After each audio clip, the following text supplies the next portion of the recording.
Shaindy Rudoff was an extraordinary and very special individual. It was my pleasure and privilege to get to know her through the Bar-Ilan Creative Writing Program. I get a phone call from this energetic young voice asking me if I would be interested in teaching in a new creative writing program. We spoke on the phone. It was Shaindy Rudoff. It's been 10 years now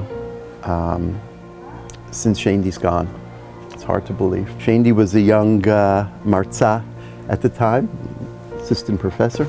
She poured all her extraordinary enthusiasm to the idea, came up with what is now the program that was named for her. And then our first meeting, which also brought together what became like a family for me, were Alan Hoffman and Michael Kramer, Shaindy, and Sharon Friedman was there as well. And it was a lovely, lovely beginning. Shaindy it was her, not just her leadership, it was her dynamism that put the whole thing together. I think that she felt that there is English writing indigenous to this place, that's Jewish, that belongs here, that comes from here, that exists and needs a home. And she thought if she builds that home, it will foster greatness. People will come, they will write, they will create. The first meeting was in my living room in Jerusalem. Shaindy comes over to me and says, "Michael, I have cancer." She was absolutely remarkable in terms of her courage with which she dealt with the illness. She was never involved in this program, I think, for a minute when she wasn't ill.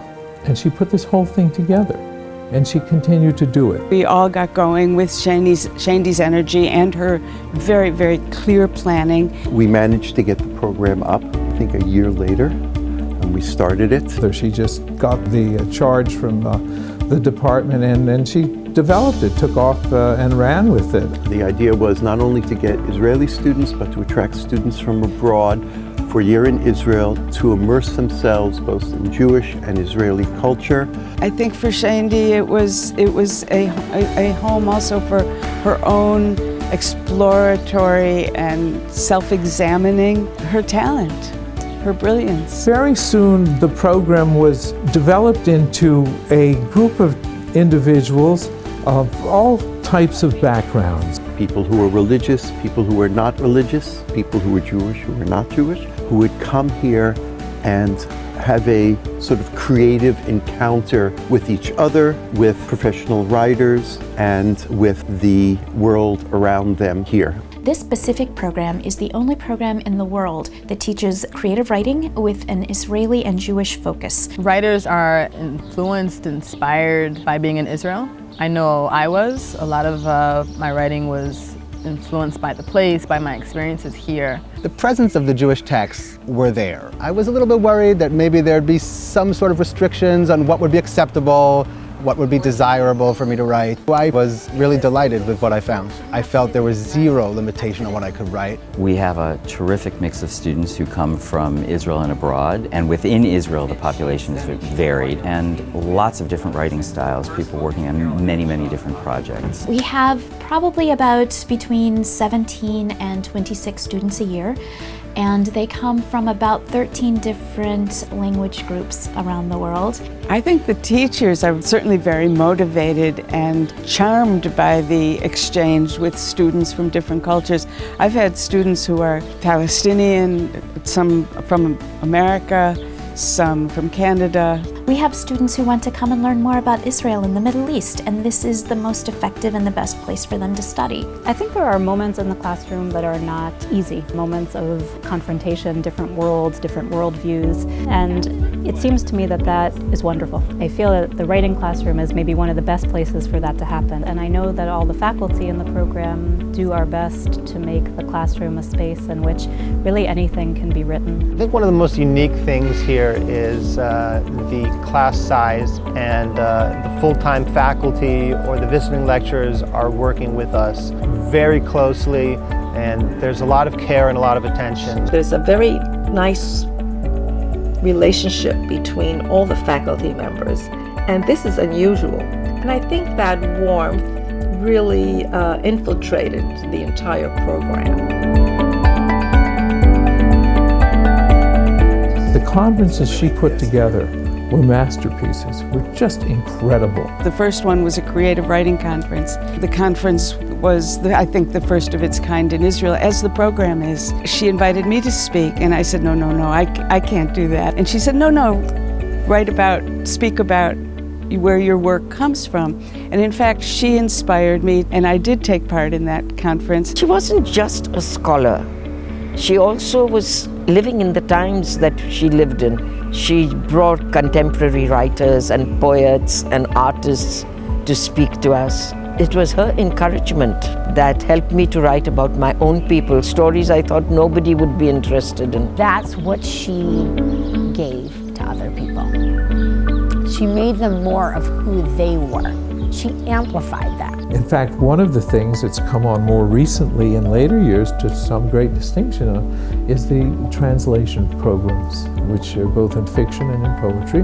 That also seems to me in many ways to be emblematic of what Shaindy was interested in. A few years into the program, though, we began a creative nonfiction track. We also noticed that so many students couldn't quite fit into a specific category. So I developed a course called Hybrid Literature.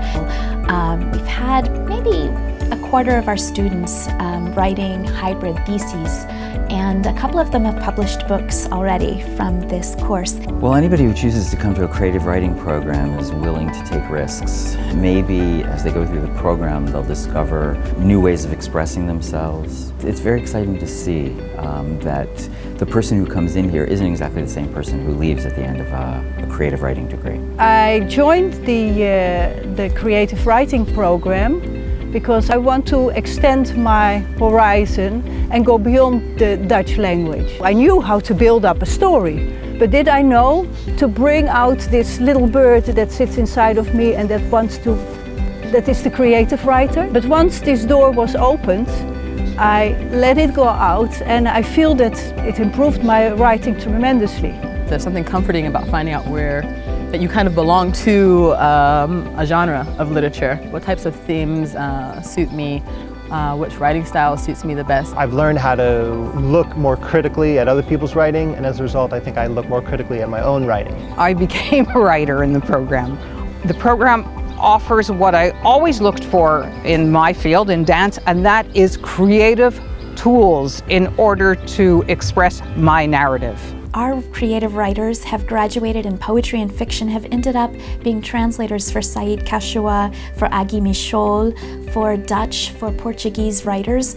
They've ended up being assignments editors at Haaretz. I find the students, without having ever met Shaindy, are imbued with this energy and excitement that she created the program with. I was very privileged to know her and to have her as a teacher. She was a very warm, very understanding teacher, and she would give you her time. She was extremely good. She was a teacher in every respect. The smile on her face and the shine in her eyes was something that I'll never forget. The longer that I'm a part of this program, the more amazed I am at what Shaindy managed to do here. 10, 12 years ago at Bar Ilan, this was not an obvious move to bring a program like this in English that would attract such a diverse student population. And I think she had amazing vision and guts, really guts. She was a great communicator, and she was a great teacher.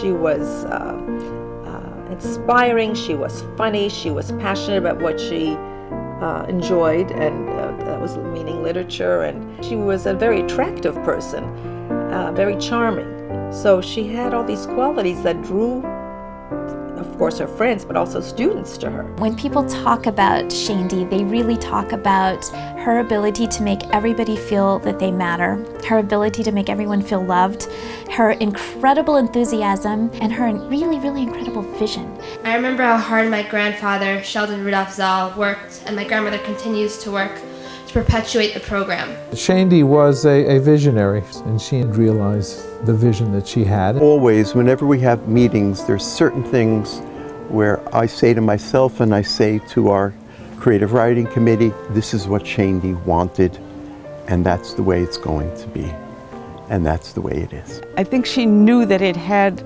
in it all of the possibility for continuing. I think she would be delighted to know that how much her parents continued the legacy. Shelley and Hedda came to every event, and Hedda continues to be very, very much a vital part of it.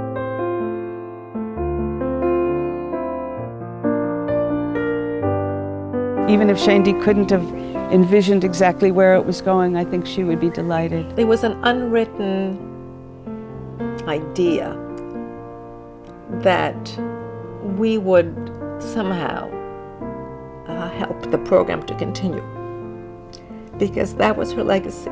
She wanted to make a contribution of her own, so this was going to be what she would leave behind. It's the one place in which we can forget a lot of these differences and just write as human beings. It's an incredible expression of hope and optimism in the future, and it's a really exciting place to be.